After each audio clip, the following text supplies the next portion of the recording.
Nomor 3 nih, kakak bilang kok private college nggak dapat privilege untuk apply working permit nih. Misalnya program co-op kita udah mau selesai, tapi kita tetap mau kerja di Kanada, nggak harus di tempat co-op, itu bisa nggak? Oke.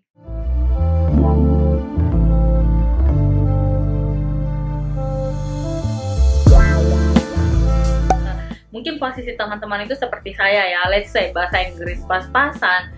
Kemudian yang kedua, dari segi dana saya tuh nggak mau memberatin orang tua dengan membayar biaya sekolah yang terlalu mahal. Kemudian juga saya yang dengan kondisi ekonomi yang pas-pasan guys. Jadi memang pada saat itu saya kepikiran, pikiran saya ya udah, saya tujuannya sekolah, cari pengalaman, nggak memberatin pihak manapun. Keluarga saya oke dengan biaya segitu, dan mereka juga nggak merasa terlalu terbebani, dan saya juga nggak merasa terlalu terbebani dengan kondisi-kondisi yang ada. Jadi lanjut lagi ya, jadi ada 3 cara yang aku selalu bilang, ada 3 cara kalau misalkan kalian di private college setelah lulus. Cara pertama cari sponsor. Jadi kalau kalian punya keahlian di Indonesia, atau kalian punya background experience yang bagus di Indonesia, atau teman-teman punya skill yang bagus di Indonesia, let's say chef atau fotografer atau apapun ya, kalian carilah tempat kerja di Kanada yang benar-benar mereka membutuhkan skill teman-teman. Setelah itu beberapa bulan sudah kenal tempat kerjanya, kenal manajernya, kalian bisa offer minta sponsorship. Jadi perusahaan di Kanada mereka open banget kok buat sponsorship selama kalian itu benar-benar dibutuhin oleh perusahaan mereka. Oke? Jadi yang pertama sponsorship. Kemudian pertanyaannya, apakah sudah ada international student yang mendapat sponsorship? Jawaban saya ya ada banyak banget. Mungkin aku harapannya mungkin besok-besok aku bisa ya ngajak salah satu senior-senior yang udah di Kanada yang mereka dapat sponsorship buat share juga. Aku harapannya seperti itu ya. Tapi kalau kalian tanya ada orangnya, ada guys, ada banyak banget ya yang dapat sponsorship. Kemudian yang kedua adalah, saya kan nggak pernah tahu ya, kalau misalnya teman-teman masih single, terus kemudian tiba-tiba sementara sekolah dan kemudian tiba ketemu jodohnya Canadian, itu bisa nanti disponsori under spouse namanya gitu. Oke, jadi itu yang paling gampang sih yang cara kedua ini. Cara kedua ini sebenarnya yang bilang orangnya kalau laki ya, cara kedua ini laki. 3 adalah sekolah lagi. Jadi kan teman-teman 1 tahun tuh, kalau programnya 1 tahun atau programnya 2 tahun. 1 tahun di private college atau 2 tahun di private college, itu waktu teman-teman di situ itu adalah teman-teman gunain buat nabung gitu loh. Jadi saat 1 tahun pertama mungkin masih kayak kayak bersusah-susah dahulu lah ya. Jadi saat libur teman-teman nggak libur, harus kerja overtime. Kemudian kayak holiday season break kalian harus nggak holiday tapi harus kerja ya buat buat save money. Jadi tahun kedua teman-teman udah bisa perkiraan nih buat masuk di public college. Dan juga harus teman-teman tahu kalau teman-teman udah di Kanada, setidaknya teman-teman tuh gunain kesempatan buat belajar banyak hal, buat ketemu, cari relasi, kemudian cari college atau cari beasiswa, banyak banget kok guys. Jadi di setahun di Kanada masuk di private college itu bukan waktunya teman-teman buat bersenang-senang. Oh, negara baru, iya memang selain kita bersenang-senang dengan negara baru, winter, suasana yang baru, tapi ada satu sisi dimana setelah 1 tahun ini berakhir, apa yang akan kalian lakukan ya. Jadi itu back to yourself, what is your dream, terus kalian mau ngapain di sini, itu gitu loh. Jadi memang bukan berarti setelah 1 tahun, oh udah kita balik ke Indonesia, enggak. Selalu ada cara, selalu ada jalan, selama kita masih mau berusaha, selama kita mau berjuang. 1 pintu tertutup, 1000 pintu terbuka. Oh ya, aku belum jawab nih. Terus ditanya, tapi kita tetap mau kerja di Kanada, nggak harus di tempat co-op, itu bisa nggak? Oke, jadi nanti kalau udah masuk co-op, itu kok tempat co-opnya yang cariin tempat co-op itu tergantung sama sekolahnya lagi. Jadi kalau kayak aku dulu di Arbutus itu memang dicariin ya dari pihak sekolah, kayak ada departemen co-op gitu sendiri. Itu dicariin, dibantu cariin. Kemudian setelah masa co-op aku habis, udah selesai dikasih paper sama manajer aku, itu tergantung dari kalian mau lanjut kerja di situ atau kalian nggak mau lanjut juga, itu tergantung dari kalian. Dan kebanyakan emang kayak perusahaan-perusahaan itu mereka offer sih ya buat lanjut tetap kerja sama mereka gitu. Yang keempat nih, misalkan kita udah lulus S1 dan mau ngambil college aja buat lanjut studi, kalau ngambil jurusannya beda dengan jurusan pas S1 kemarin nggak apa-apa kan Kak? Atau mereka punya kriteria tertentu? Oke. Ini banyak banget juga sih yang tanya ya. Kayak mereka, Kak aku kan udah S1, masa sih aku balik ke diploma lagi? Seperti itu. Atau aku masa sih ngambil sertifikat lagi? Jadi itu sebenarnya berbeda tergantung dari teman-teman semua ya. Karena kalau kalian mau cari pengalaman, mau belajar, nggak ngelihat degree-nya guys. Kalau kalian mau untuk lihat degree-nya ya dari S1 memang jalurnya harus S2 gitu kan. Oke, jadi kalau kalian ngambil sertifikat or diploma di Kanada, mereka nggak lihat harus setara sama jurusan kalian sebelumnya.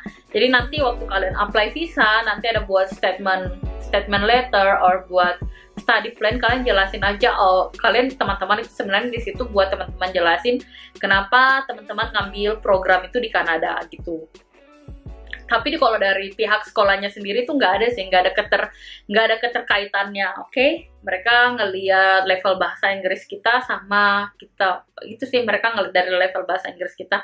Kecuali kalau teman-teman mau lanjut S2, ya itu baru dilihat dari level S1-nya. Tapi kan ini dari S1 kita ininya dari bachelor kita kan turun ya. Jadi kayak kalau di public college itu ada namanya postgraduate. Jadi itu kayak dikhususkan buat student yang sudah memiliki S1 bachelor di Indonesia, di negara mereka, terus bisa ngambil dan hanya bisa mengambil program postgraduate ini. Jadi syaratnya udah punya sertifikat bachelor dari negara kita. Oke, dan kebanyakan memang dari teman-teman aku di private college itu mereka kayak udah manajer di negara mereka, kemudian belajar lagi dari dasar, kemudian kayak udah master, kemudian tapi beda jurusan, ada yang masternya psikologi, terus belajar di Kanadanya diploma ngambil bisnis, seperti itu. Oke, yang kelima di sini ditanya, Kakak bayar kuliah di Kanada dengan uang dari kerja part-time atau bagaimana Kak? Kerja part-time itu bisa buat bayar uang kuliah plus living cost nggak? Aku dulu waktu ke Kanada, aku udah bayar 50% dari biaya sekolah aku, kemudian udah bayar 50%. Jadi kemudian pas kesini aku bawa cash sekitar 17 juta, jadi itu sekitar 1.500 kalau nggak salah deh, sekitar 1.500 Canadian dollar aku bawa cash. Dan semenjak hari itu aku udah nggak pernah memang minta kiriman dari orang tua.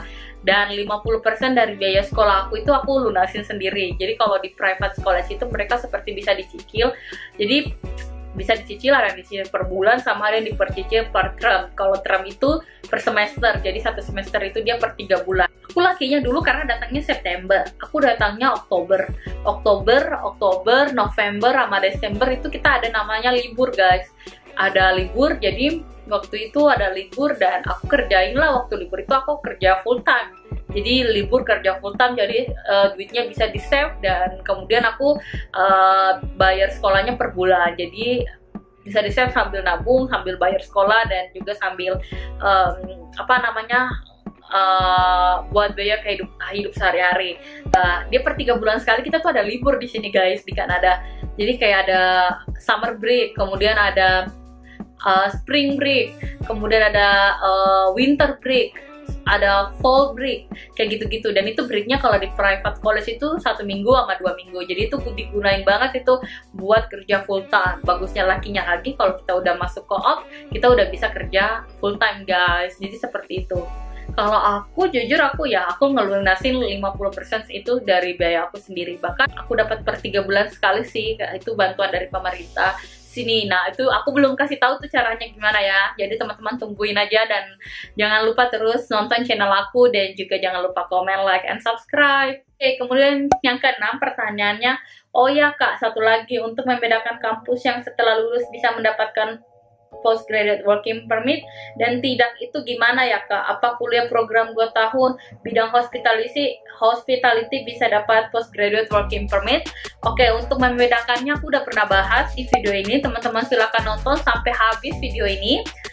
Itu cara teman-teman, itu cara buat membedakan mana sekolah yang eligible buat postgraduate working permit atau enggak. Kemudian apakah kuliah program 2 tahun bidang hospitality bisa dapat postgraduate working permit? Tergantung sekolahnya. Kalau sekolahnya eligible buat apply postgraduate working permit, kalian nggak perlu 2 tahun sekolah guys, kalian cuma perlu minimal 8 bulan study, kalian itu udah eligible ya setelah lulus.